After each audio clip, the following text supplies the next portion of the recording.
ایاز خان نقشبندی کے official channel Naqshbandi speeches کو subscribe کریں۔ اللهم صل على سيدنا محمد وعلى آل سيدنا محمد وبارك وسلم. اللهم صل على روح سيدنا محمد في الأرواح وعلى جسد محمد في الأجساد وعلى قبر محمد في القبور وعلى آله وصحبه وبارك وسلم. اللهم صل على البدر التمام. اللهم صل على نور الظلام. اللهم صل على مفتاح دار السلام. اللهم صل على شفیع فی جمیع الانام. سب مخلوق ہے اور خالق وہ ہے جو جب سے ہے، جب کائنات میں کچھ بھی نہیں تھا تب بھی وہ موجود تھا، اور جب کچھ بھی نہیں ہوگا تب بھی اللہ موجود ہوگا. پھر ایک وقت آئے گا اللہ سب کو فنا کر دے گا. اسی لیے انسان اپنا تعلق اس ذات سے بنائے جو ہمیشہ رہنے والی ہے. وہ کون سی ذات ہے؟ اللہ کی ہے. اور ہمارا انتہائی مختصر سا سفر ہے، جو ہمارے سفر ہے بہت مختصر سے ہے، اور یہ سفر اچانک ہی اختتام کی طرف چلا جائے گا، ایک دم سے ختم ہو جائے گا، اور کوئی بھی باقی رہنے والا نہیں ہے. کل من علیہا فان ویبقی ربک ذو الجلال والاکرام. بس ایک ہی ذات ہے جس کو زوال نہیں. وہ کون ہے؟ اللہ ہے. اللہ کے بعد اس کائنات میں سب سے اونچی جو ذات اور ہستی ہے وہ پیارے آقا اور مولا جناب رسول اللہ صلی اللہ علیہ وسلم. لیکن آپ کو کس نے بنایا؟ اللہ نے. آپ سب کے خالق ہیں. اتنی بڑی ذات. اس دنیا کی زندگی ہمیں انتہائی مختصر سی دی گئی ہے، ہمیشہ کے لیے نہیں ہے. ہم سے پہلے جن کے نسل شجرے میں ہمارے نام آتے ہیں، جو ہمارے بڑے ہیں، ان کے بعد ہم چل رہے ہیں، تو جو ہم سے اوپر تھے وہ کہاں گئے؟ سارے ختم، سب چلے گئے. انہوں نے بھی جوانیاں دیکھی، بچپنا دیکھا، بڑھاپا دیکھا، دنیا کے طور طریقے، نظام، اس جہان کو جہاں تک ہو سکا انہوں نے بھی دیکھا، لیکن چلے گئے. ہم نے بھی جانا ہے، سب نے جانا ہے، اور جانا کہاں ہے اس سے ہم اچھی طرح باخبر ہیں. ہمارا اختتام کیا ہے ہم سب جانتے ہیں، لیکن ہمارے دل کے اوپر اتنی دنیا کی محبت کا اثر ہو گیا ہے، اتنی زیادہ دنیا کی محبت، مخلوق کی محبت اور دنیا کے اس نظام کا اتنا اثر ہو گیا ہے کہ ہم اس چیز کو بلا رہے ہیں کہ جس کی حقیقت تمام چیزوں سے زیادہ ہے، واضح حقیقت ہے. جو مطلب انسان جو کچھ بھی سوچتا ہے، ہم میں سے جتنے آپ بیٹھے ہیں کچھ نہ کچھ سوچتے ہیں اپنے آگے کے بارے میں. سوچتے نہیں سوچتے، جسے ہم فیوچر کہتے ہیں. کوئی کیا سوچتا ہے، کسی کا کیا فیوچر پلان ہے، کوئی کہتا ہے ایسا کروں گا، کوئی ویسا. مطلب بہت سی چیزیں، ہر بندہ اپنے حساب سے سوچتا ہے، ہر بندے کی اپنی خواہشات، اپنی چاہت ہے. لیکن آپ میں سے، ہم سب میں سے کوئی اس بات کا دعویٰ نہیں کر سکتا کہ وہ مستقبل جس کے بارے میں ہم سوچ رہے ہیں، ہم میں سے کوئی ایک بھی ہے کہ اسے حاصل کر سکتا ہو. کر سکتا ہے؟ دعویٰ کوئی نہیں کر سکتا. کتنے لوگ ہوتے ہیں جو بہت کچھ سوچتے ہیں، لیکن وقت گزرنے کے بعد وہ چیزیں ان کے ہاتھ نہیں آتی، اس کامیابی تک وہ نہیں پہنچتے. لیکن انسان کی سوچ کی کوئی قید نہیں ہے، کچھ بھی سوچ سکتا ہے. اگر وہ سوچے میں پاری دنیا کا بادشاہ بن جاؤں آگے جا کے، تو کوئی پکڑ نہیں ہے. تو آپ یہ دیکھیں کہ یہ ساری سوچوں، یہ ساری جو سوچ ہے، یہ سارے ارادے ہیں جو ہمارے اندر موجود ہیں، جس کے لیے ہم کوشش کرتے ہیں. یہ ارادے ہم ٹوٹتے ہوئے دن رات دیکھ رہے ہیں. کل کی ہماری پلاننگ کچھ اور ہوتی ہے، لیکن جب کل آتا ہے تو معاملات کچھ اور ہوتے ہیں. ہم سونے کے لیے بستر کی طرف جا رہے ہوتے ہیں، کسی اور جانب ہمارا رخ ہوتا ہے، لیکن اچانک رخ تبدیل ہو جاتا ہے، کہیں اور موجود ہوتے ہیں. تو بتانے والا ہمیں اشارے دیتا رہتا ہے کہ اس کائنات میں جو بھی آیا اس کی مرضی نہیں چلے گی. یہاں مرضی صرف کس کی چلے گی؟ اللہ کی چلے گی. حضرت علی کرم اللہ وجہ فرماتے میں نے اپنے ارادوں کے ٹوٹنے سے اللہ کو پہچانا. لیکن ایک ایسی چیز ہے، ایک اللہ کا ایسا امر ہے جس کا فیوچر میں آنا اس سے کسی کو اختلاف نہیں ہے. ایک ذرے کے برابر بھی اختلاف نہیں ہے، وہ کیا ہے؟ موت. کیا ہے؟ موت کے آنے میں کسی کو اختلاف ہے کہ موت آئے گی، ہو سکتا ہے نہ آئے؟ کوئی یہ بات سنی کبھی؟ کوئی ہمیں کہے کہ نہیں ہو سکتا ہے نہ مرنا ہو؟ کوئی بھی نہیں ہے. حتیٰ کہ جو اس ایمان سے ہٹ کے جو زندگی گزار رہے ہیں وہ بھی اس چیز کو ایکسیپٹ کرتے ہیں، اور جو اللہ کے وجود کا انکار کرتے ہیں لیکن موت کو وہ بھی مانتے ہیں. تو جس چیز کا یقین ہی ہو، اور موت کا تعلق بھی فیوچر سے، ایک وہ فیوچر جو ہم سیٹ کرتے ہیں، جو ہمیں ہمارے ذہنوں میں بٹھایا گیا ہے، اور ایک وہ فیوچر جو اللہ ہمیں بتا رہے ہیں. اللہ کے محبوب صلی اللہ علیہ وسلم نے ہمیں بتا دیا کہ ایک مستقبل ہے، یہ بھی ہے. لیکن اللہ اور اس کے رسول کی جو دی ہوئی خبر ہے وہ چڑھتے ہوئے سورج سے زیادہ یقینی ہے، اور جو ہمارے فیوچر پلاننگ سے، جو ہماری مستقبل کے لیے سوچے ہیں، اس کا کچھ پتہ نہیں ہے. اگر آج سے 5 سال پہلے ہم جائیں اور جس جگہ ہم کھڑے تھے، یہ پورا 5 سال کا جو ہم نے سفر طے کیا ہے، کوئی بھی ہم میں سے اس بات کا دعویٰ نہیں کر سکتے اس نے وہی سب کچھ کیا جو اس نے چاہا ہے. کوئی ہے جو ایک چیز نہیں؟ کتنی چیزوں کے لیے جدوجہد کی، محنت کی، لیکن نتائج اس سے ہٹ کر رہے ہیں. اسی طرح آگے کی زندگی بھی ایسی ہے. لیکن جب ہمیں اس بات کا یقین ہے اور ہم اس بات کو سمجھتے بھی ہیں، مانتے بھی ہیں کہ موت کا آنا برحق ہے اور آئے گی، اس کا مستقبل میں ہم سے واسطہ پڑنا ہے.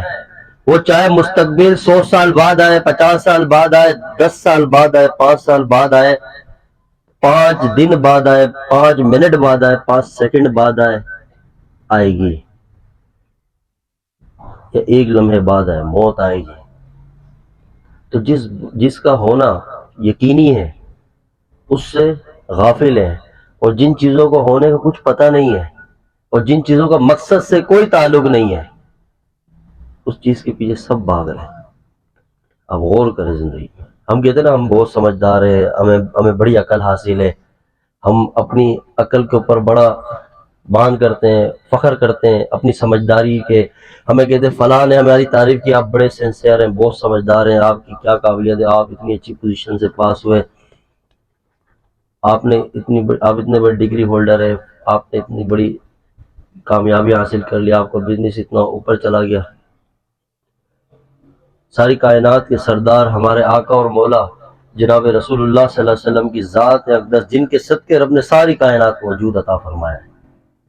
ہم ان کی زبان مبارک سے نکلے ہوئے الفاظوں کے ذریعے دیکھتے ہیں کہ وہ کسے سمجھدار کہہ رہے ہیں اور عقل مند کہہ رہے ہیں. اور وہ جنہیں عقل مند کہیں، جن لوگوں کو، جس طبقے کو، ان سے بڑا سمجھدار کوئی ہوگا؟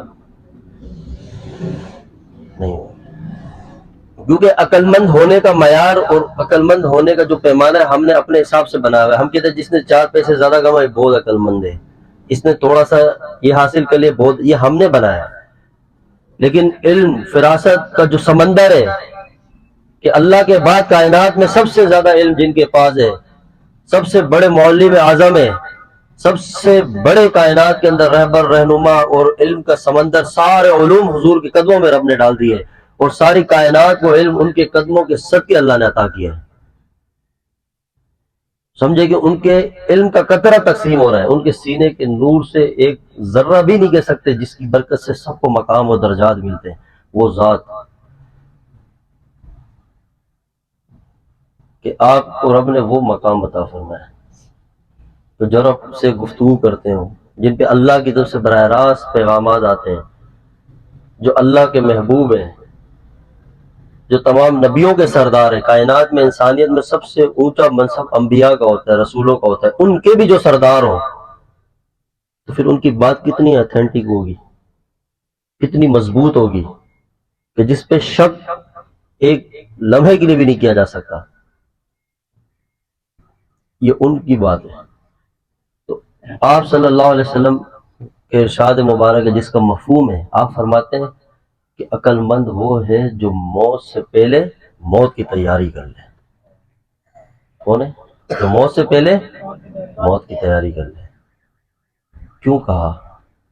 اگر آپ اور ہم تھوڑا غور کریں نا، تھوڑا غور کریں، محاسبہ کریں، تنہائی میں جائیں، اپنے دنیا سے تھوڑا وقت کٹ کے اور اپنے تمام ذہنی پریشانیوں کو سائڈ کرتے ہوئے تھوڑا تنہائی اختیار کر کے اور تھوڑا سا غور کرے زندگی پہ، اپنی ابتدا بھی دیکھیں اور اپنے آنے والے کل کو دیکھیں، پھر اور دنیا میں جو انسانیت پھر رہی ہے ان کو دیکھیں، پھر پیچھے دیکھیں تاریخ کو، تو ہمیں ایک ہی جھٹکا لگے گا، ہمارے اندر سے ہمارا ضمیر ہمیں ملامت کرے گا اور ہمارے دل میں موجود ایمان ہمیں انڈیکیٹ کرے گا، اشارہ دے گا کہ بیوقوف، نادان، غلط جا رہا ہے، تو اس چیز کو بلا بیٹھا ہے جس کا حقیقت میں تجھ سے سامنا ہونے والا ہے قریب، اور ان چیزوں کے پیچھے پڑ گیا ہے۔ جب آپ موت کو فرنٹ پہ رکھ کے زندگی گزارو گے نا، فرنٹ پہ، اور اس کو یاد رکھو گے اور سامنے موت کو ہمیشہ رکھ کے چلو گے، تو یاد رکھنا نہ دنیا کی ٹینشن رہے گی، نہ پریشانیاں رہے گی، ایک مسافر کی طرح زندگی گزارو گے، قناعت کے ساتھ، شکر کے ساتھ، صبر کے ساتھ، نہ کسی کو دکھ دو گے، نہ تکلیف دو گے، نہ کسی کے حق تلفیاں کرو گے، سب کچھ اپنے ٹائم پہ آپ اپنے طریقوں سے زندگی کو، تقویٰ بھی آپ میں آ جائے گا جب موت کو سامنے رکھ کے زندگی، جب ہمارے ذہن میں یہ بات ہوگی ہم نے مرنا ہے، جسم سے روح کا رشتہ جدا ہونا ہے، قبر کے اندھیروں کی طرف سفر کرنا ہے، پھر دیکھیں کیسے دنیا میں دل لگتا ہے، پھر کس سے محبت ہوتی ہے، یہاں دل لگی وہاں دل لگی، سارے چکر ہم سے چھوڑ جائیں گے۔ اصل چیز ہے موت کی یاد ہے، یاد رکھنا۔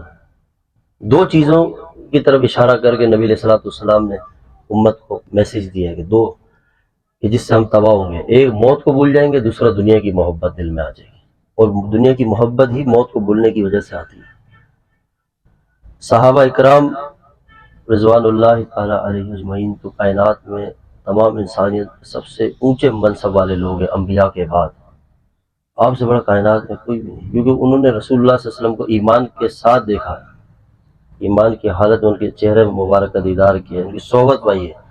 آپ صحابہ کی حیات دیکھیں، ہم کہتے ہیں نا ہمارے ہاں ایک ٹرینڈ چل پڑا ہے کہ بھائی یہ سمجھدار نہیں ہے، بیوقوف ہے، تھوڑا سا جو دین کی طرف چلتا ہے، اپنے گیٹ اپ کو شریعت و سنت کے مطابق بناتا ہے، اپنے بڑوں کے نقش قدم پہ چلتا ہے، تقویٰ لے آتا ہے، شلوار ٹخنوں سے اوپر رکھتا ہے، ٹوپی لگا لیتا ہے، تھوڑا سا اپنے زندگی کو بدلتا ہے تو ہم پورا معاشرہ ووٹنگ کرتا ہے، آوازیں کستا ہے، یا والدین کو بولتے ہیں کہ دیکھو، اور دوسرے ایک دوسرے سے بات کرتے ہوئے کہتے ہیں دیکھو ان کی اولاد ہے، وہ ان کا کیا مستقبل، یہ کس طرح، ہم کتنے سمجھدار ہیں، ہم نے دیکھو کتنا کچھ کر لیا، یہ ابھی تک ایسی زندگی گزار رہے ہیں، اس کا گیڑا دو، جب 100 لوگ شادی میں ہو، ایک اس طرح کا کوئی کلندر طبیعت پہ گھس جاتے ہیں تو سب اسی کو دیکھ رہے ہوتے ہیں، سب ایک مذاق بنا رہے ہوتے ہیں، اور سب اپنے آپ میں ایک ناز کر رہے ہوتے ہیں، دیکھو ہمارا اسٹینڈرڈ، ہماری ٹائی دیکھو، ہمارا گیٹ اپ دیکھو، اسٹائل دیکھو۔ چند دن کے کھیل تماشے ہیں، انشاءاللہ سب کو سب سمجھ آ جائے گا، آپ اپنی چیز پہ قائم رہیں۔ یہ ساری محنت اندرونی طور پہ ہم پہ کی گئی ہے، ذہنی جو مفلوج کر دیا گیا، ہمیں احساس کمتری کا شکار کر دیا گیا۔ آپ صلی اللہ علیہ وسلم کی سنتوں کو اپنانے میں اور آپ علیہ السلام کے نقش قدم پہ چلنے پہ ایک مسلمان کو آج آر محسوس ہوتی ہے، وہ اس کو اپنی زندگی میں لانے کی، اس کو یہ سمجھتا ہے کہ یار میں دنیا کو کیا فیس کروں گا، مجھے یہ چیز کیسے حاصل ہوگی، مجھے یہ کیسے ملے گا اگر میں نے ایسا گیٹ اپ کر دیا۔ اور ایک طرف سے ہم یہ بات بھی کہتے ہیں کہ ساری کائنات انہی کے صدقے بنی ہے، ہم ان کے لیے جان دے دیں گے، تو یہ ہمارا زبان سے جو نکلا لفظ یہ جھوٹ نہیں ہے، یہ ہے ہمارا ایمان ہے، لیکن ہم ذہنی اور دلی طور پہ جو اس غلامی میں آ گئے اور یہ مفلوج جو ہو گئے، یہ کس طرح سے ہو گئے، یہ اس معاشرے کے اندر یہ اثرات پھیلائے گئے ہیں تاکہ کسی طرح ہمارے دلوں میں سے ان کی عظمت اور ان کی جو طور طریقے، اس کی اہمیت ختم ہو جائے اور اس چیز کی اہمیت آ جائے، اور یہ ایک بہت بڑے سسٹم کے تحت، ایک تعلیمی نظام کے تحت ہمارے اندر یہ چیز داخل کی گئی، اور اس لیے میں کوئی بندہ نظر بھی آئے تو ہم اس کو تنگ نظر سے دیکھتے ہیں، اور وہ بھی احساس کمتری کا شکار ہوتا ہے۔ یہ انتہائی افسوسناک ہے، نہیں، فخر کرنا چاہیے، فخر کہ ہمیں اس بات پہ فخر کرنا چاہیے کہ ہم نے ان کی ادائیں اپنائی ہے کہ جنہوں نے زمین پہ کھڑے ہو کے چاند کے 2 ٹکڑے کر دیے تھے، ہم نے اس محبوب آقا اور مولا صلی اللہ علیہ وسلم کی غلامی اختیار کی ہے، جو رب کے محبوب ہیں، جن کی برکت سے اللہ آج کائنات کو چلا رہے ہیں۔ یہ چند دن کا کھیل تماشا ہے، ہم اس سوچ کو ختم کریں، اس غلامی کی سوچ سے باہر آئیں، اس کی زنجیروں کو توڑیں، اور اس بات کو اس معاشرے سے ختم کر دیں کہ فلاں راضی ہوگا، فلاں راضی ہوگا۔ ہم رسول اللہ صلی اللہ علیہ وسلم کے بتائے ہوئے طریقے اور شریعت کے جو قوانین ہیں اس سے ہٹ کے اپنی زندگی کے رسم و رواج اور معاملات کریں، اور ہم کہیں نہیں دنیا کی پرواہ ہے، نہیں، یہ ذہن پہ محنت ہے. یہ سارے تبھی ختم ہوں گے جب موت کو سامنے رکھ کے زندگی گزاریں گے. جس کو موت یاد آتی ہوگی نا وہ کسی کی پرواہ نہیں کرتا. آپ ایسی زندگی گزاریں جس پہ اللہ کی چاہت ہے, جس پہ اللہ کے محبوب صلی اللہ علیہ وسلم کی چاہت ہے, وہ زندگی گزاریں. اس بات کی بالکل پرواہ نہ کریں کہ لوگ کیا کہیں گے, دنیا کیا کہے گی. نہیں, آپ اپنا چلیں, ہمت سے چلیں, فخر سے چلیں. ناز تو ایک ایمان والے کے اندر ہونا چاہیے. ناز تو اس شخص میں ہونا چاہیے کہ جو رسول اللہ صلی اللہ علیہ وسلم کی غلامی اختیار کیا ہو, جس کے ظاہر میں بھی حضور کی غلامی ہو, جس کے دل میں بھی حضور کی غلامی ہو. ناز اس کو کرنا چاہیے کہ میں ان کا غلام ہوں جو ساری کائنات کے سردار ہیں, نہ کہ ان کی غلامی اختیار کریں اور اس پہ فخر کریں. اللہ ہمیں بچائے کہ جن کے طور طریقے, جن کی زندگیاں ہی انسانیت کے دائرے سے ہی باہر ہیں, لیکن یہ محنت ہے. میڈیا کا زمانہ ہے, مختلف طریقوں سے آج ہم دیکھیں نا, اپنے ہم علماء کی صحبت کو چھوڑ کے سب ایک رخ پر آ گئے اور ہر مواد کو ہم سوشل میڈیا سے اٹھاتے ہیں, وہاں سے جو سن لیتے ہیں. ہر بندہ وہاں پہ اپنی دکان لگا کے بیٹھا ہوا ہے, ہر کوئی اپنا چورن بیچ رہا ہے, ہر کوئی اپنے طریقے سے لوگوں کو کور کر رہا ہے. ہر کسی کو فیم چاہیے, شہرت چاہیے, نام چاہیے. وہ تھوڑی آخرت کو دیکھ کے یا اللہ کے خوف کو دیکھ کے, بس ایک رخ مل گیا سب. اور ہمارا یہ حال ہے کہ ہم سن رہے نہیں, ہم علماء کی صحبت میں جائیں, ایک اہل حق کے ساتھ بیٹھیں تاکہ ہمیں صحیح رخ کا پتہ چلے. ایمان ہی سب سے قیمتی ہمارے اندر ہے اور اسی کو ہم سستے داموں بیچ رہے ہیں. 10 روپے کا ایک 5 روپے بھی ہم بلا وجہ کسی کو نہیں دیتے. 1000 روپے جیب سے گر جائیں تو دکھ ہوتا ہے. اور دل ایمان اتنا قیمتی کہ جس کے بدولت ہمیں آخرت میں اللہ جنت دے گا, اپنی رضا عطا کریں گے, وہ ایمان کے سودے ہم ایسے ہی کیے جا رہے ہیں. جس کو دیکھو وہ اپنا ایمان کسی کے ہاتھ سپرد کر دیتا ہے اور اس کو پتہ ہی نہیں ہے کتنی قیمتی چیز ہے. تو یہ سارا معاشرہ میں جو ایک فضا بن گئی ہے, اس کی سب سے بڑی وجہ یہی ہے کہ ہم نے اپنی موت کو بلا دیا. اور سب سے اہم موضوع بھی یہی ہے اور سب سے اہم فکر بھی یہی ہے کہ موت کو یاد کریں. کسے؟ یہ ہم کوئی بیان نہیں کر رہے آپ سے, اے دل میں سوچا ہم نے کہا موت کو یاد کریں, اپنے لیے بات کر رہا ہوں. ہم بولیں گے یہاں سے اثر شروع ہوگا انشاءاللہ. اور سمجھیں کتنی ٹینشن ہے ہم سب کی زندگیوں میں, سینکڑوں ہیں. ہر کوئی آتا ہے اپنا پریشانی, یہ معاملہ. اب تھوڑا موت کو فرنٹ پہ رکھیں, ساری ٹینشنیں ختم ہو جائیں گی انشاءاللہ. ایک لمٹ پر آ جائیں گے, حدود آ جائیں گی, ذہنی حدود قائم ہو جائے گی, ظاہری حدود قائم ہو جائے گی. آپ کی رشتہ داریوں میں جو الجھن ہے وہ ختم ہو جائے گی. مختلف پریشانیاں وہ خود بخود آپ دیکھیں کہ آپ جب اس بات کو سمجھ جائیں گے کہ ایک دن مرنا ہے اور اس زندگی میں فنا ہونا ہے, تو پھر اس سب چیزوں کا کیا فائدہ. پھر آپ اسی طرح سے سفر کریں گے زندگی کا جسے ایک مسافر کرتا ہے. یہ دنیا اہل دنیا کو بسی معلوم ہوتی ہے, نظر والوں کو یہ اجڑی ہوئی معلوم ہوتی ہے. ختم ہونے والا ہے, سب کچھ ختم ہو. جو ہم دیکھ رہے ہیں یہ نظر نہیں آئے گا. یہ جو آنکھ کھلی ہوئی ہے یہ بند ہو جائے گی. ہم سے پہلے بڑے بڑے آئے, قرآن میں اللہ یہی ایگزامپلز دے رہا ہے, جگہ جگہ مثال دے رہا ہے کہ پچھلی قومیں آئی, تم سے زیادہ طاقت رکھتی تھی, تم سے زیادہ حسن رکھتی تھی, مال والے تھے, بادشاہ تھے, سب کو اللہ نے غرق کر دیا, تباہ و برباد کر دیا.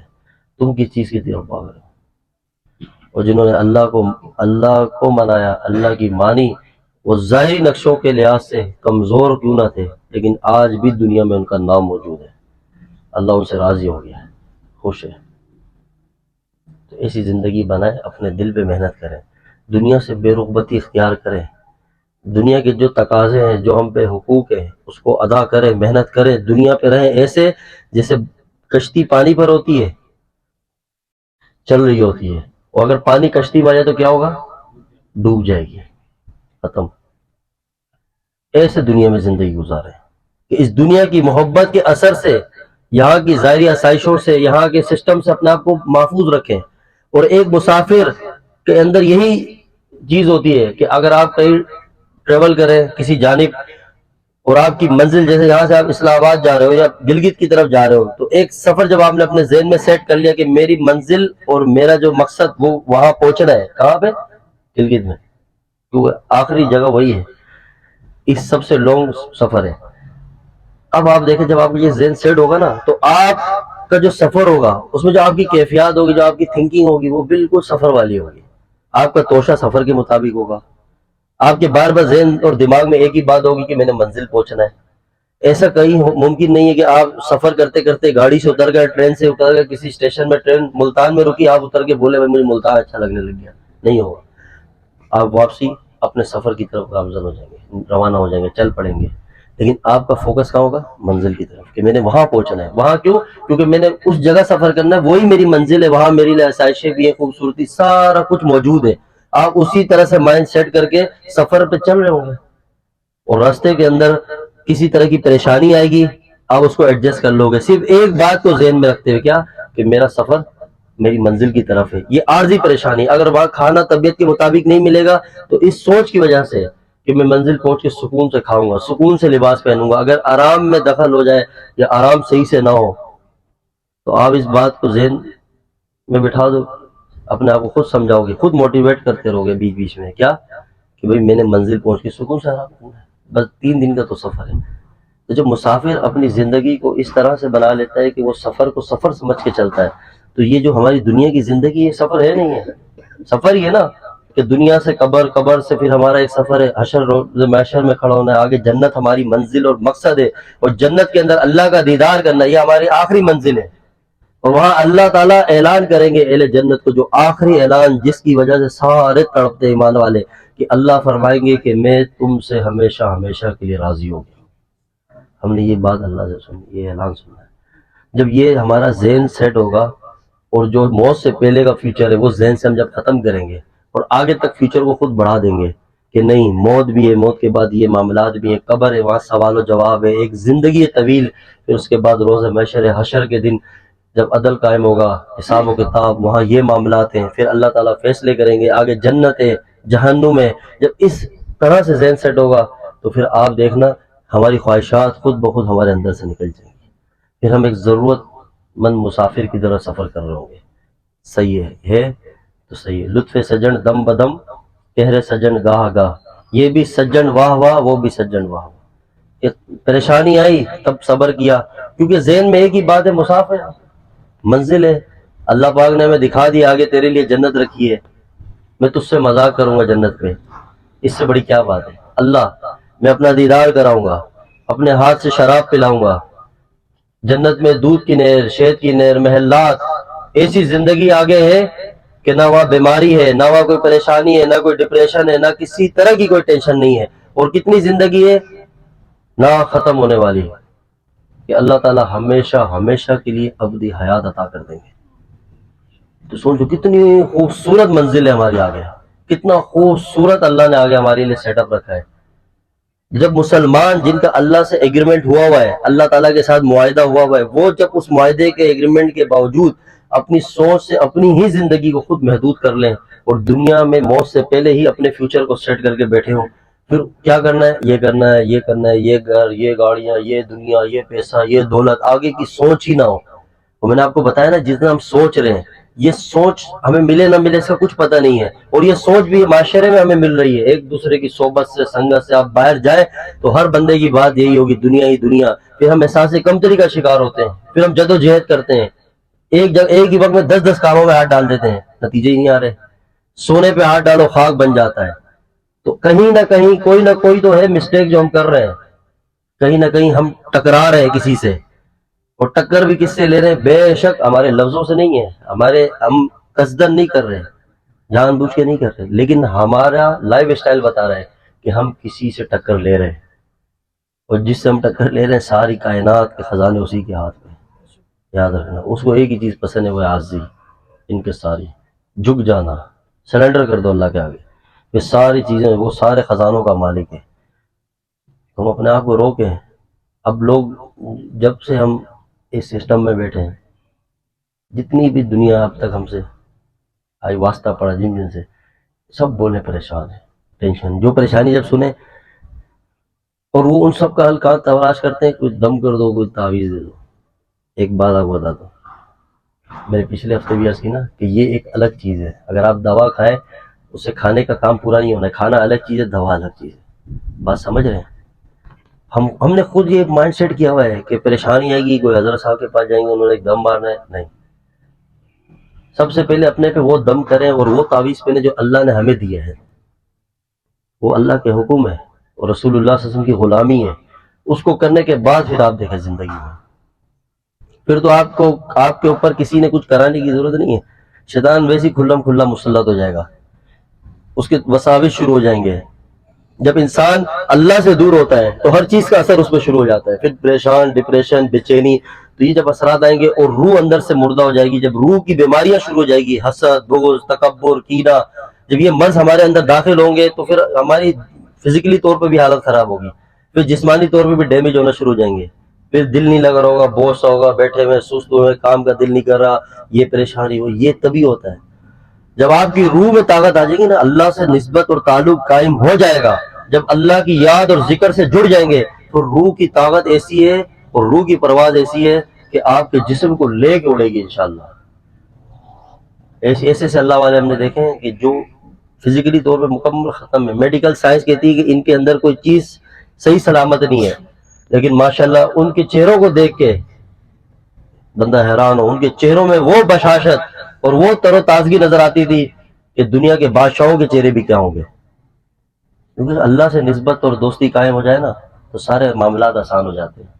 تو ساری بات سمیٹتے ہیں اور آخری گزارش یہی ہے کہ ہم اپنی زندگی کو سمجھیں، اپنے سفر، جو ہماری سوچ ہے نا، ہم جب اسکول میں تھے تو ایک ہی مطلب ہمیں بات سمجھائی جاتی تھی، وہاں پہ بھی ٹیچر یہ بتاتے تھے، پیرنٹس بھی آج کے لیے بتاتے ہیں ہر جگہ کہ بچے تم نے اپنا مستقبل بنانا ہے، کیا بنانا ہے؟ فیوچر فیوچر فیوچر، یہی ہے نا، آگے کے بارے میں کیا سوچے۔ کسی رشتہ دار کے گھر گھس جاؤ تو ڈائریکٹ پوچھتا ہے کیا پلاننگ ہے، کسی جگہ جاؤ تو بھائی تو کیا پڑھ رہا ہے، کیا بننا چاہ رہا ہے۔ تو جب جس بات کا اتنا تذکرہ ہو نا تو آٹومیٹک وہی چیز دل پہ اثر کر جاتی ہے، جو بنیاد سے ڈر رہی ہے نا، ایک چھوٹی عمر سے ایک ہی چیز سن رہے ہیں، وہ پھر ایک بہت بڑی سطح پہ نیک صحبتوں سے دور، علماء سے دور، آخرت کی کوئی تذکرہ ہی نہیں، بات ہی نہیں، جب یہ والا انوائرمنٹ نہ ہو، خالی یہی ہو، پھر وہی سوچ کے ساتھ بڑے ہوتے ہوتے ہوتے پھر اسی سوچ کے ساتھ ہمارے دل کے اندر یقین بھی قائم ہو جاتا ہے، اسی سوچ کے حساب سے ہمارا دل سیٹ ہو جاتا ہے، پھر ہم اسی جد و جہد اور کوشش میں لگ پڑتے ہیں۔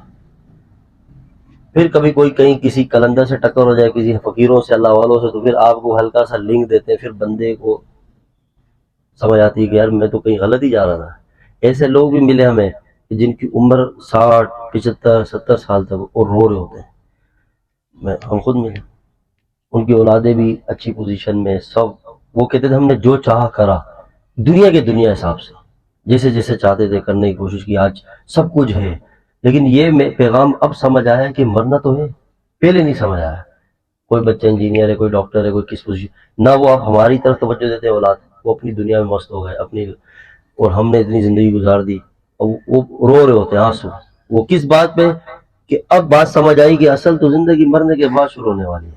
کیوں بھائی ہم مسجد گئے، تبلیغ والوں کے ساتھ بیٹھ گئے، اللہ والوں، تو وہاں یہ تذکرے چل رہے تھے، ہمارے دل پہ اثر ہونا شروع ہو گیا۔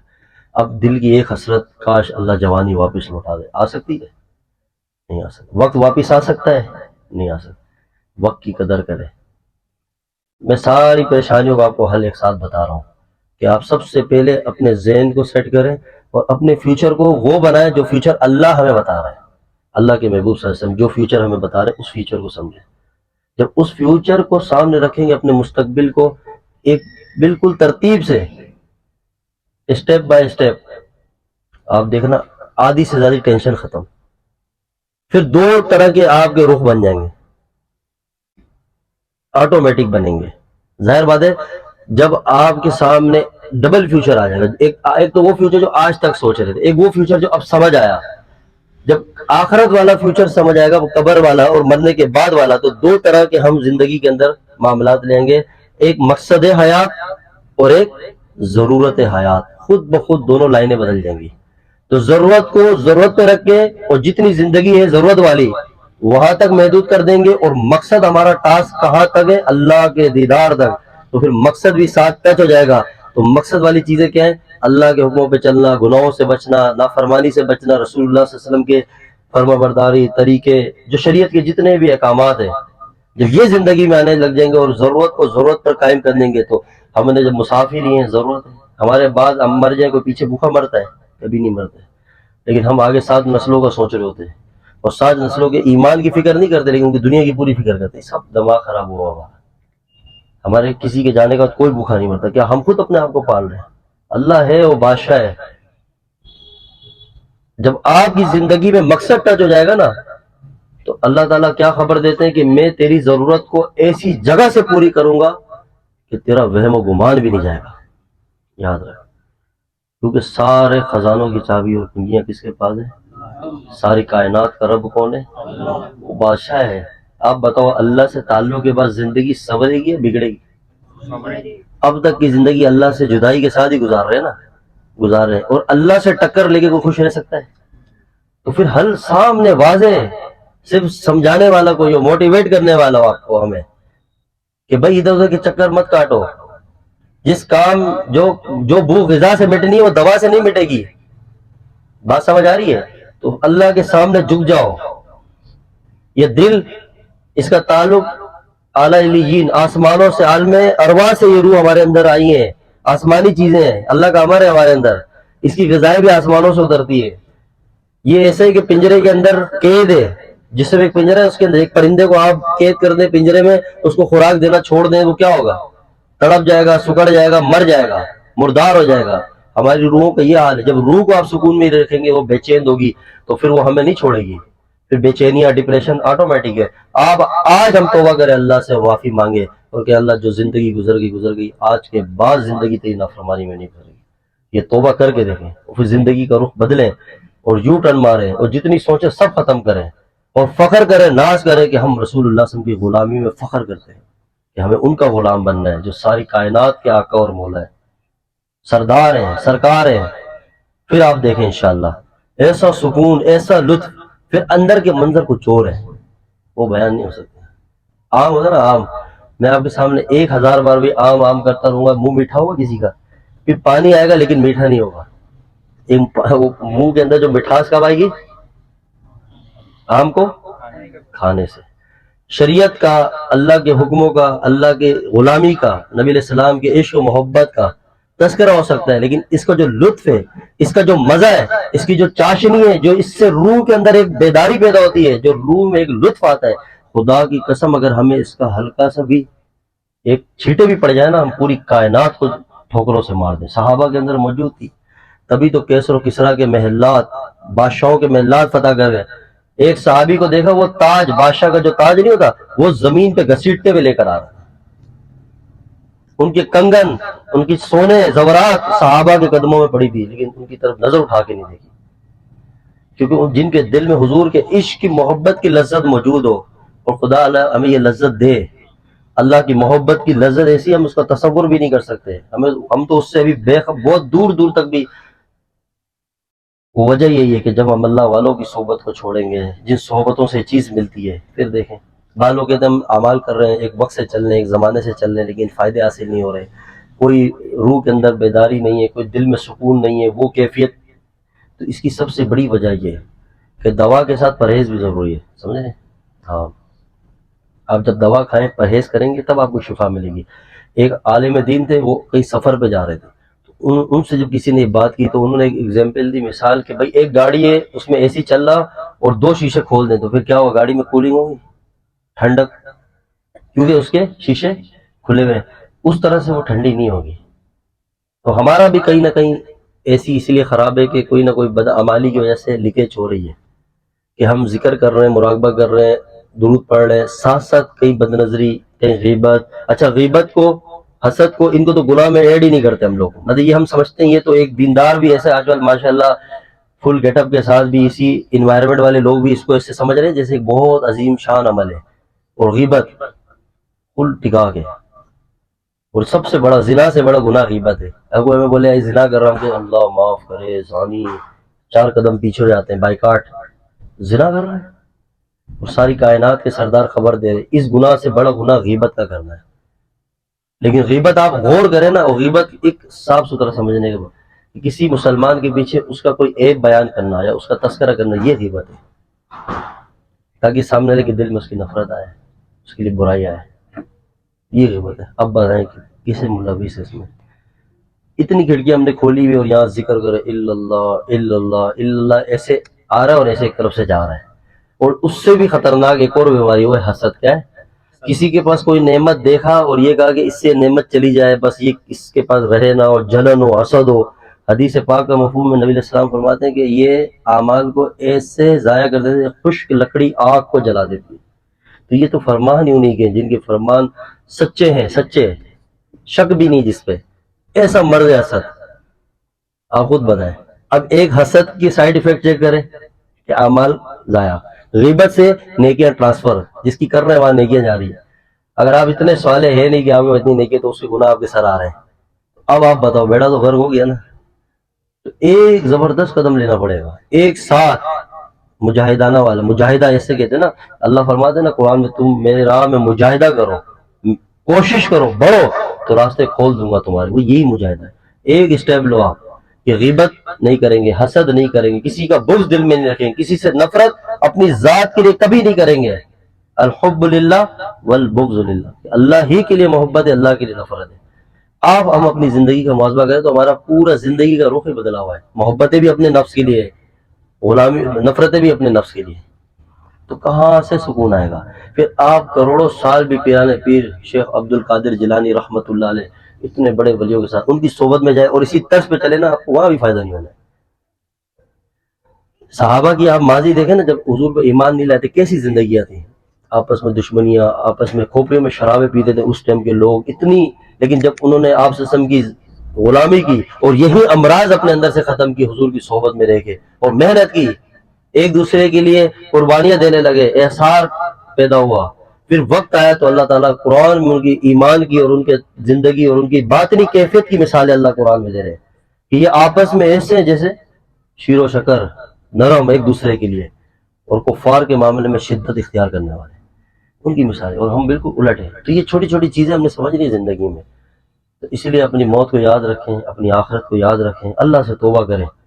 یہ جو ہم زندگی گزار رہے ہیں، یہ اپنے آپ کو خود مطمئن کر رہے ہیں، دن بھر بیٹھتے ہیں خود سے تسلیاں دیتے ہیں کہ نہیں یوں کر لیتے، یوں نہیں، اپنے آپ کو خود نہیں سمجھاؤ، جس نے سمجھایا کائنات بنائی ہے اس کے میسج کو سمجھو، وہ کیا ہمیں میسج دے رہے ہیں، وہ پیغام کیا دے رہے ہیں، اس پہ چلو۔ ہر بندہ بولتا ہے نا میں ٹینشن ہے تو ایسا کرتا ہوں، یہ راستہ اختیار کرے تو سکون گے، یہ نہیں، ایک ہی فارمولا ہے جو اللہ ہمیں دے رہا ہے، الا بذکر اللہ تطمئن القلوب، یہ بس اس کی یاد سے سکون میں آ سکتا ہے اور کوئی چیز نہیں ہے۔ ایک اسے یاد کرو یا یاد کرنے والوں کی صحبت میں آ جاؤ، ایسی جگہ جاؤ جہاں اللہ والے ہوں، نیک لوگوں، صحبت کو اختیار کرو، وہ ڈوز لو تاکہ ہمارے اندر سے امراض نکلے۔ کوشش کریں گے انشاءاللہ، کریں۔ یہ چسکے کے لیے بیان سننا چھوڑ دیں، بھئی آج یہاں محفل وہاں محفل، یہ زندگی، یہ اسی لیے تو ہے حضرت انور شاہ کشمیر رحمۃ اللہ علیہ فرماتے تھے نا، اذان تو اب بھی ہوتی ہے مسجد کی فضا میں ہے انور، جس ضرب سے دل ہل جاتے تھے وہ ضرب لگانا بھول گئے۔ اتنی سارے نظام سسٹم ہے، لیکن کیا ہے، تالی دعا سے بچتی ہے۔ اس لیے اٹھو ہمت سے اور اپنی زندگیوں کو بدلو، اور اللہ سے مانگو، اللہ سے مدد مانگو، بدلنے کے لیے مدد مانگو، کیونکہ ہم وہ مریض بن چکے ہیں، ہمارے اندر وہ بیماری آ گئی کہ اللہ سے دعا کرو کہ اللہ ہم چلنا چاہتے ہیں، اب تو ہمارا ہاتھ پکڑ لے بس۔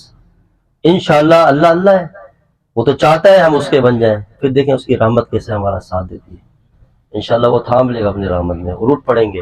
پھر جو بھی آپ کا شیخ ہے، استاد ہے، جو آپ کو گائیڈ کرتا ہے، آپ اس کے سامنے اپنی زندگی کے حالات رکھیں، تو وہ جیسے رہنمائی کرے اس کے مطابق چلیں، جو پرہیز بتائے پرہیز کریں۔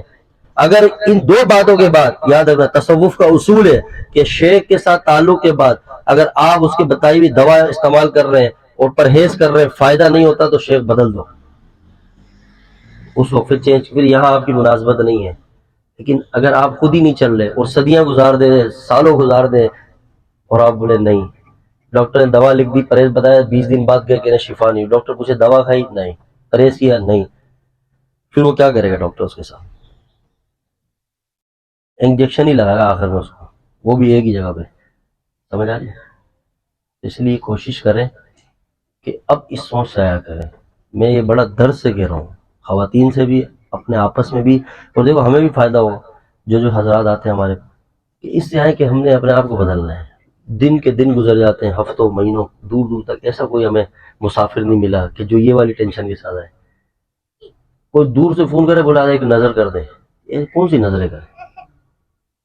ہاں نا، ایسے نہیں ہے۔ آپ بدلیں، آپ اپنے آپ کو کوشش کریں کہ ہم اپنے اندر تبدیلی لائیں، اور ڈیلی بیس پہ ہم اپنے آپ کا محاسبہ کریں، دن میں ایک وقت مقرر کریں۔ یہ بہت سیریس ایشو ہے، یہ کوئی معمولی، جو میں بات آپ سے کر رہا ہوں تھوڑا وقت گزرے، جب موت کے قریب قریب کے لمحات آئیں گے، یہ خدا کی قسم، یہ دنیا، گھر بار، دوست یار، محبت سب ایسے نکلے گی دماغ سے، جب سامنے اللہ کا امر آئے گا نا، اس وقت سارے ہوش اڑ جائیں گے۔ وہ کہتے ہیں نا، کاش کہ دنیا میں اللہ تو دوبارہ بیچ، ایک پلک کے جھپکنے کے برابر بھی تیری نافرمانی نہیں کروں۔ کوئی لوٹ کر آیا ہے؟ نہیں آیا، کبھی نہیں آیا، ہم سمجھ ہی نہیں رہے۔ اور ہم جتنے یہاں بیٹھے، ہم میں سے ہر کسی کا ایک ڈفرینٹ ٹائم ہے موت کا، ہے نہیں ہے؟ لکھا ہوا ہے، باقاعدہ لکھا ہوا ہے کہ اس وقت مرنا ہے۔ ہو سکتا ہے یہ زندگی کا آخری سال ہو، ہم میں سے کتنوں کا یہی آخری مہینہ ہو، یہی آخری دن ہو، ایام ہو، لمحے ہو، سیکنڈ ہو، کیا پتہ ہے۔ تو جو ایسی چیز، اگر اللہ بول دیتا تو 50 سال میں مر رہا ہے، ہم پیدا ہوتے ایک 25 سال آتی کہ بھئی اس کا ٹائم پیریڈ یہ ہے، تو چلو ہم کہتے 49 سال کچھ اپنی انجوائے کر لیتے ہیں، ایک سال میں توبہ کر لیں گے، یا کچھ آخر وقت نہیں۔ بتانے والے نے اس انداز سے بتایا کہ کسی وقت بھی اللہ کا امر آ سکتا ہے۔ آپ صلی اللہ علیہ وسلم فرماتے ہیں مفہوم ہے کہ میں ایک جانب سلام پھیروں نماز میں، تو دوسری طرف پھیر سکوں نہ پھیر سکوں، اتنا بھی بھروسہ نہیں ہے دنیا کا۔ صحابہ کے ساتھ آپ تشریف لے جا رہے تھے اور مری ہوئی بکری کا بچہ تھا سامنے، تو صحابہ سے پوچھا آپ علیہ السلام نے، فرمایا کہ اسے کوئی خریدے گا کسی درہم کے بدلے، دینار؟ تو صحابہ نے عرض کیا یا رسول اللہ یہ بھی کوئی خریدے گا، یہ تو ایک مردار جانور ہے۔ تو آپ نے فرمایا دنیا کی حقیقت اس سے بھی بدتر ہے، کہ جس کے لیے بھائی بھائی سے رشتہ توڑ رہا ہے، رشتہ دار آپس میں لا تعلق اختیار کر رہے ہیں، نفرتیں پیدا ہو رہی ہیں، غیبتیں ہو رہی ہیں، حسد ہو رہا ہے۔ یہ پورا معاشرے کے اندر یہ کرونا سے بڑا وائرس پھیلا ہوا ہے، زمانے سے پھیلا ہوا ہے۔ کرونا آ گیا تو اس کی احتیاط کے لیے کیسے پاگل ہو گئے۔ جو کوئی اللہ کا نیک بندہ تھا، کرونا میں مرتا جنت پہ چلے آتا، زیادہ موت آنی تھی، یہاں تو ایمان کا خطرہ ہے، آخرت خراب ہونے کا خطرہ ہے۔ اتنی بڑی وبا ہے اس معاشرے میں پھیلی ہوئی۔ وہ اکثر ساتھی کہتے ہیں کہ آپ کا بیان ایک ہی مطلب اس پہ ہوتا ہے، موضوع زیادہ تر یہ۔ تو حکیم اختر صاحب رحمۃ اللہ علیہ فرماتے تھے کہ جو مرض پھیلا ہو معاشرے میں تو اسی کا ہی تذکرہ ہوگا نا، جو وبا پھیلی ہو۔ تو آج یہی ہے ہمارا جس طرح واسطہ پڑ رہا ہے، دن بھر وہی چیز آپ کے سامنے بار بار رکھے، اور جب سبق ایک یاد نہ ہو تو آگے سبق ملتا ہے کبھی نہیں۔ تو ہمیں پہلے ایک سبق تو یاد ہو۔ بات کا خلاصہ یہی ہے، ہم سمجھیں، ہمت کریں، چسکے اور لذت لینا چھوڑ دیں کہ ادھر ایک وقت میں ہم 10 جگہوں میں جا رہے ہیں محفل میں، اس کے بعد نہیں، ایک رخ کریں اور سوچ کے اندر تبدیلی لے کر آئے، نیت کریں کہ اللہ میں نے اپنے آپ کو بدلنا ہے، انشاءاللہ اپنے آپ کو کاٹنا ہے دنیا سے۔ آپ اپنی تنہائیاں اختیار کریں، آپ اس بری صحبتوں سے بچیں اور ایک تنہائی پکڑ کے اپنے رب سے ایسا رشتہ قائم کریں، پھر اللہ آپ کو سورج کی طرح روشن کر کے دنیا کے سامنے وقت لے کر آئے گا انشاءاللہ۔ آپ دیکھنا اللہ آپ سے زمانے میں کام لے گا، جب آپ اپنے آپ کو دبائیں تو خاک میں ملائیں تو گلے گلزار بنیں گے نا۔ اس لیے ناز اللہ کو پسند ہے، اللہ کی نعمت ہے، تکبر پسند نہیں ہے، کبھی بھی یاد رکھنا، ٹھیک ہے؟ کوشش کریں اپنی موت کو یاد رکھیں، قبر کو سامنے رکھ کے چلیں اور فیوچر کو سیٹ کریں۔ یہ جتنی گزارشات کی آپ اس کو اپنی تنہائیوں میں جا کے لازمی محاسبہ کریں، لازمی۔ اللہ عمل کی توفیق عطا فرمائے، اور اللہ پاک سے یہ دعا مانگے کہ اللہ ہمیں چلنے کی ہمت دے، بس ٹھیک ہے، ہمت دے۔ اور یہ بہت بڑی باتیں ہیں، اور اللہ ہمارے دل میں موت کی یاد پیدا کرے، موت کو سمجھنے کی توفیق دے۔ بڑے بڑے بادشاہوں، فقیروں، درویشوں، سب نے مرنا ہے، کوئی بچے گا نہیں، یاد رکھنا، کتنا بھی حسن والا ہو، سب حسن کو فنا ہے، ختم ہے۔ ملے خاک میں اہل شاں کیسے کیسے، ہوئے نامور بے نشاں کیسے کیسے، زمیں کھا گئی آسماں کیسے کیسے، جگہ جی لگانے کی دنیا نہیں ہے۔ سمجھے اس کو؟ جب یہ بات سمجھ آئے گی سارے حقوق سمجھ آ جائیں گے، آٹومیٹک سمجھ آ جائیں گے۔ یہ نہیں کہ اس کی اتنا قبضہ کر لیا، اس کی زمین میں اتنا قبضہ کر لیا، اس کا مال ہڑپ کر دیا، اس کا نہیں، پھر انشاءاللہ 14 طبق روشن ہو جائیں گے ہمارے، زندگی ایسی گزرے گی بالکل صاف ستھری، پیور لائف، تقوی والی۔ کوشش کریں گے انشاءاللہ۔ اور اسی کا ایک حصہ ہے اللہ کا ذکر، ہم اجتماعی ذکر کرتے ہیں، اس کے اثرات بھی ہوتے ہیں، اور انفرادی طور پہ بھی ذکر کریں، ذکر قلبی، ذکر لسانی، الگ الگ ہے، ذکر جہری، دونوں کا مقصد اللہ کی محبت، اللہ کی رضا، اللہ سے دل لگ جانا، اور بیماریاں دل سے نکل جانا ہے۔ تو دونوں طریقے ہی ہیں اللہ تعالیٰ کی طرف سے ملے گا انعام ہے کہ زبان سے ذکر اس لیے کیا جاتا ہے تاکہ دل میں اللہ کی یاد بیٹھ جائے، دل پہ اثر ہو اور دل صاف ہو جائے۔ مرکز ہے نا، ہیڈ آف باڈی، دارالخلافہ کیپٹل ہے باڈی کا۔ جب یہاں پہ حکومت ہوگی اسلامی تو سارا ہاتھ، پاؤں، آنکھ، کان، دل، دماغ سب روشن ہو جائیں گے، نور ہی نور ہوگا، ہاتھ سے بھی گناہ نہیں ہوگا، آنکھوں سے بھی نہیں، کانوں سے جب یہاں بادشاہی 2 نمبر بیٹھ جائے گا، اندر ہی غیروں کی محبت بچ جائے گی، تو ہاتھ بھی غلط استعمال، دماغ بھی سوچ. تو سب سے پہلے ہمارے مشائخ کہتے ہیں دل پہ محنت کریں تاکہ دل کو سیٹ کرے. تو دل پہ محنت کے لیے ایک ذکر جاری ہے جو زبان سے، اور ایک ذکر قلبی ہے جو ڈائریکٹ دل سے اللہ کو یاد کرنا، کہ محبت کا مرکز بھی دل ہے اور اللہ کا گھر بھی دل ہے. ٹھیک ہے. تو یہ ذکر جو ہوتا ہے، جو بھی مراقبہ، اس کو بھی آپ یہاں سے جانے کے بعد بھی اس کے لیے بھی ٹائم نکالیں. یہ آپ کو سمجھے ایک فیول ہے، ایک پاور ہے، ایک صحبت ہے جو آپ کے پاس، جو آپ کو ایک پاور دے گی، انرجی. اور ایک یہ ذکر اللہ کا، یہ آپ کو آگے چلنے میں آسانی پیدا کرے گا، آگے بڑھنے میں. جیسے جیسے ذکر کریں گے ایک ہمت آئے گی. شیطان وسوسے ڈالے گا، جو شیخ ہوتے سے جب آپ اس کو اطلاع دیں گے، بعض ٹائم سالک کیا کرتے ہیں کہ وہ اپنے آپ سے ہی چل رہا ہوتا ہے، کچھ چیزوں کو وہ شیخ کو نہیں بتاتا، پھر وہ شیطان نہیں وسوسے ڈالتا ہے کہ تو بتائے گا تو تیری کیفیت ایسے ہو جائے گی، ویسے ہو جائے گی، فلاں نہیں، بتاؤ ایک ہی چیز. پھر وہ آپ کو فرق بتائے گا کہ یہ شیطان کی طرف سے ہے، اللہ کی طرف سے، یہ روحانی کیفیت ہے، یہ شیطانی کیفیت ہے. پھر جیسے چلا ایک ایک چیز جب پوچھ کے چلتا ہے انسان، تو پھر انشاءاللہ منزل تک پہنچتا ہے اور پھر مزہ آتا ہے چلنے میں. اپنے حالات کی اطلاع دینا ضروری ہے. ٹھیک ہے. تو یہ ذکر کریں تاکہ اس کو تنہائی میں بھی کریں، دل پہ ایک اثر ہو، دل کے اندر ایک اللہ کی محبت پیدا شروع ہو. جب محبت اللہ سے ہو جائے گی، دل اللہ سے لگ جائے گا، اللہ کی یاد سے لگ جائے گا، خود بخود سارے مرض باطن سے نکل جائیں گے. اور مقصد یہی ہے تصوف کا، اور کوئی مقصد نہیں ہے. بیت کا مقصد، رائے سلوک کا مقصد تزکیہ نفس، قلب کی اصلاح، تمام باطنی رذائل باطن سے صاف ہو جائیں. جب صاف ہو جائیں گے تو اللہ کی محبت آ جائے گی، مقصد حاصل ہو گیا. اور جس سے اللہ سے پیار ہو جائے وہ اللہ کی نافرمانی نہیں کرتا، جس سے نبی علیہ السلام سے پیار ہو جائے وہ نبی علیہ السلام کی کبھی نافرمانی نہیں کرے گا. یہ ہے مقصد، اس صاف ستھرا مقصد ہے. کوئی لمبی چوڑی قصے کہانی، خواب، اڑنا اڑانا، چمک دمک، راکٹ بن جانا، کچھ بھی نہیں ہے. ایک رخ صاف ستھرا، بس وہ یہی ہے کہ باطن کی صلاح ہے.